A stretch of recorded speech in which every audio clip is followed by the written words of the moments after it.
Bildu koalizioaren izenean, hautetxe garenok zindagigu ardura osoz erantzungo diogula herritarrek emandako mandatuari.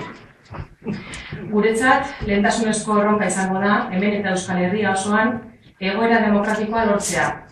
Eta horri begiradan egingo dugu udal honetan ere. Guztion eskubide zibil eta politikoak onartuak izan daitezen. Horregatik, bortza adierazpen oro behin betikoz eta baldintzarik gabe desagertu dadin eskatzen dugu. Baita mehatxuak, presioak, jazarpenak, atxiloketak eta torturak ere. Gaurkoan ezin ditugu ahaztu oraindik ere politika egiteko eskubidea urratua duetenak. Erandion bertan, 200-tik gora herritar eta ezin ditugu ahaztu ez da ere gaurko eguna urrutian ospatzen egongo direnak ere. Aupa zuek. Gure udala herri honen normalkuntza politikoan lehen mailako eragilea izateko lan egingo dugu. Eta gure ekarpena egingo dugu zabaldutako aukera historikoa gauzatzeko helburuarekin. Erandion herrigintzan eta auzolanean aritzeko prest dauden herritar eta elkarte guztiekin elkarlanean arituko gara.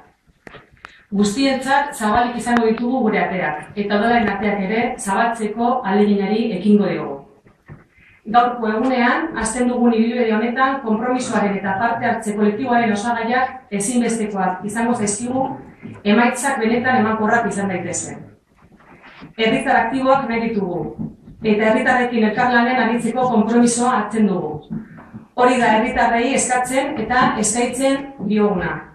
Mila esker eta zorionak Bildu gaur hemen indarrez agertzea posible egin duzuen guztioi.